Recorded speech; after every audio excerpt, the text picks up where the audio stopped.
नमस्ते प्रणाम। हम चंदन शर्मा एगो बात रोलो के बतावे आ गइल बानी। भोजपुरी के सुपरस्टार गायिका शिल्पी राज का रंडो के औलाद तोहनी के अगर भोजपुरी में अगर सिंगिंग से तोहनी के नाम नहीं के हो तो हे कैला से नाम होई का है? और वो लोग दर्शक लोग से हम इहे कहल चाहतनी कि दर्शक लोग कहला कि हम गाली देवे नी तो गाली काहेला देवे नी कि एकनी के रंडी अपन छूटत नहीं के। ओकनी के एगो वीडियो जौन वायरल भइल शिल्पी राज के जौन की सेक्स कर रहल बिया।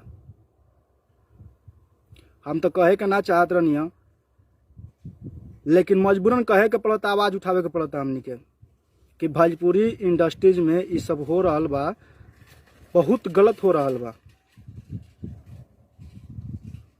पहले तिरस्कार मधु के भइल मॉडल जौन रही माने एक्टर जौन रही उनकर से भइल, ओकरा बाद अनुपमा यादव, ओकरा बाद शिल्पी राज। अगर इतना ही फेमस होके के बाद तो जाके कोटा पर बैठ जा। अगर तोरा सिंगिंग से पैसा नहीं के मिलत, अगर ये सेक्स कैला से तेरा पैसा मिली नू तो जाके तू कोटा पर बैठ जा। भोजपुरी के तोहनी के तहस नहस कैले बड़ लोग का। आ जितना दर्शक लोग बा हम लोग से निहोरा करतानी कि ई माधर चोद के गाना सुनला गरज नहीं खे, ना एक वीडियो देखला गरज बा।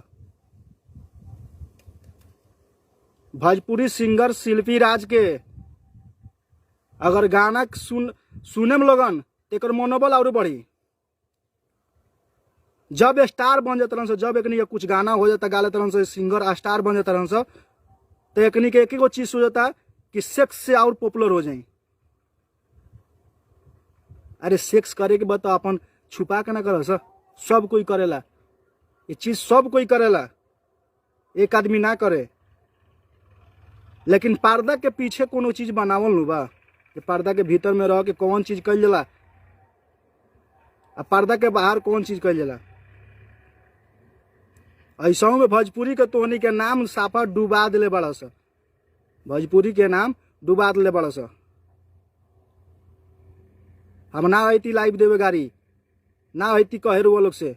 आ जब तक ले रो लोग के बीच में हम ना कहिब, जब तक ले रो लोग के बीच में हम ना कहिब तो रो लोग जानम कैसे।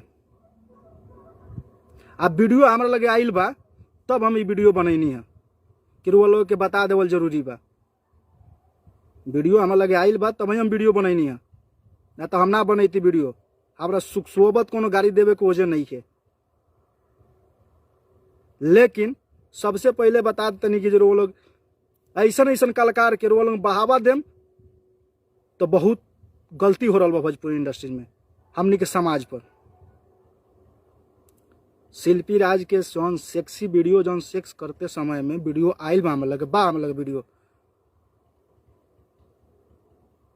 अगर जरा चाही ओकरा हम दे सकतनी, लेकिन फिर भी हम ना देम अभी वीडियो कोई के।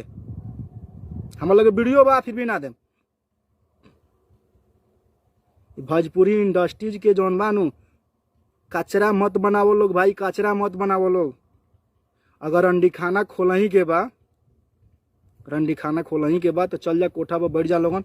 भोजपुरी एगो इंडस्ट्री जौन अच्छा साफ सुथरा इंडस्ट्री रख, आ इंडस्ट्रीज के तो के इतना कचरा बना दिल लोगन कि जवना वजह से हमनी के बर्बादी हो रहा बा, हमनी के समाज पर असर पड़ रहा बा।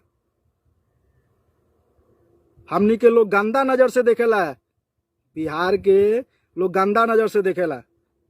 आ वो तोहनी के चलते हमनी के लोग गंदा नजर से देखेला। अगर तोहनी के अगर भोजपुरी वीडियो में अगर एक सेक्स ना करता लोगन है, गाना तो गावते बड़न, दू अर्थी गाना होला, वो चलते तमनी के लोग साफा हीन बुझेला।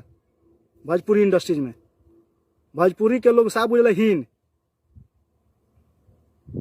अच्छा गायिका रहलू हो, अच्छा नाम रख, वो कम पड़ रख तारा का कि एमे फेमस होके चलू हो पुरान वीडियो बनावे खातिर। उतना नाम से तारा कमी भय रख। आ शिल्पी राज तारा एक कहे तनी कि अगर इज्जत अगर तारा थोड़ा सा बचल हुई, अगर तारा लगे थोड़ा सा इज्जत अगर बचल हुई तो भोजपुरी इंडस्ट्री छोड़ के तू चल जा। अगर हेतनियों से की इज्जत बचल तरह अंदर तो सेक्स सब कोई करता है, सेक्स सब कोई करेला, लेकिन कोई बाहर माने पर्दा के बाहर कोई करेला आज तक? कोई पर्दा के अंदर ही करेला। अब बड़ा शौक से ये लोग सेक्स करता, वीडियो बनवाता, सेक्स करता, वीडियो बनावता। जब भोजपुरी गाना से तोनी वायरल ना होकबू तो सेक्सी वीडियो बनावे से वायरल होकबू। लोग कहेला कि जो हम गाली देवे नहीं, गाली देवे नहीं, सही में गाली देवे नहीं, लेकिन नाजायज जब होला तब ही गाली देवे नहीं। हम हरामी या कुत्ता का औलाद तो बढ़ले भी आऊ। ऐसा में हमनी के जितना बदनामी चल रहा बा बिहार के भोजपुरी इंडस्ट्रीज के, ये कम बा का? लगातार भोजपुरी इंडस्ट्रीज में ऐसा के कांड होते जा रहा बा। लागता कि जो साला भोजपुरी इंडस्ट्री बेकार हो गई बा। ये भोजपुरी इंडस्ट्री ना प्रोन इंडस्ट्रीज हो गई बा, अब सेक्सी इंडस्ट्रीज हो गई बा। आ शिल्पी राज थोड़का सा अगर इज्जत तारे लगे बचल होके तो ये इंडस्ट्री छोड़ के चल जा, तू इंडस्ट्री जी छोड़ के चल जा। आ सबसे पहले कहता नहीं हम कि जिन अगर माधव चौधरी अगर गवैयन शिल्पी राज से, जिन माधव चौधरी गवैयन शिल्पी राज से गाना उनकर हम खैर कर देम। उनकर टीआरपी का वाला शिल्पी राज के गिरावे के पड़ी। अगर खेसारी हो, चाहे पवन सिंह हो, चाहे प्रमोद प्रेमी हो, चाहे कोई हो को भोजपुरी इंडस्ट्री के सिंगर, अगर शिल्पी राज के गवाद लग तो उनकर हम आके दाई महातारी वही लगले करम। अगर हम कहे तनी कि 9 साले हो कस, अगर शिल्पी राज के गाना गवाद लग लो, शिल्पी राज से गाना गवाल लग लो, आ चाहे कि 9 कंपनी वाला हो कस, अगर शिल्पी राज के वीडियो रिलीज कर लग लो नया प्रोजेक्ट, अगर हम जान गए नहीं तो उनकर का ना छोड़े साले के हम। अगर हम बताए तनी जो लड़की अगर अपना वीडियो सेक्स करते समय अगर बनवाती है और उसको मार्केट में वायरल करती है तो उसको कभी भी काम नहीं मिलना चाहिए। कितना बड़ा स्टार सिंगर हो चाहे कुछ भी हो, कभी भी नहीं मिलना चाहिए उसको। अगर हमार बात खराब लागत होगे, अगर हमार बात खराब लागत होगे तो जवान रोलन कह तो हम माने, लेकिन अगर हमारे वीडियो बनावे के एक ही मकसद भइला कि भोजपुरी इंडस्ट्री साफ करना है, कचरा नहीं रहेगा। अगर हम कह रहे हैं, हम धमकी नहीं दे रहे हैं, हम रियल में कह रहे हैं कि जो अगर सिंगर अगर शिल्पी राज से गाना गवाया तो उसका दाई माताई तो हम करबे करेंगे साले को, वो चाहे कितना भी बड़ा सिंगर हो, हम तो करेंगे तो करेंगे। ऐसे सेक्सी वीडियो बनाने वाले लड़की को हम लोग को नहीं चाहिए इंडस्ट्रीज में, जो अपने शरीर का इज्जत नहीं कर सकती है, अपने शरीर का इज्जत नहीं कर सकती है, वो दूसरे का इज्जत नहीं करेगी कभी, कितना बड़ा सिंगर हो। अगर कोई भी सिंगर कह रहे हैं कि अगर बना दिया, अगर गाना गवा लिया, चाहे कोई भी ऐसा राइटर उसको अगर गाना देता है तो मुझसे बुरा कोई नहीं होगा भाई। सबसे पहले वार्निंग दे रहे हैं हम, अगर शिल्पी राज का अगर वीडियो किसी ने गवाया, बनवाया, या किसी गायक ने अगर उसको साथ में गवाया तो हम उसको छोड़ने वाले नहीं हैं। अगर हम बता दे रहे हैं, भोजपुरी इंडस्ट्रीज को मजाक बना कर रख ले ऐसे। तू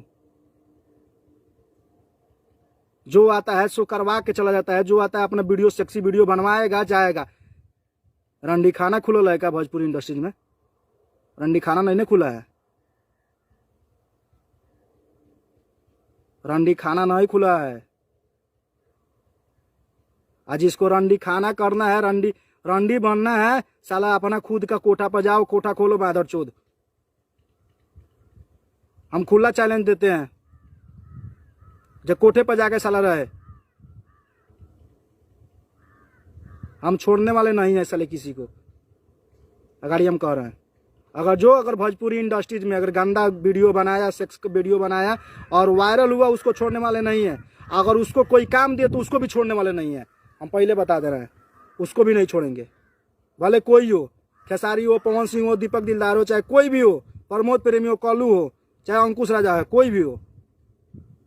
वैसे वैसे सिंगर को हमको नहीं चाहिए मार्केट में, हमारे समाज में भी नहीं चाहिए, जो अपने तन को बेचकर अपने तन को वायरल करता है। प्रॉन वीडियो बना के, अपना सेक्स करके प्रॉन वीडियो बना के अगर मार्केट में डालती है, वो लड़की नहीं चाहिए मार्केट में मुझे, हमारे समाज को नहीं चाहिए।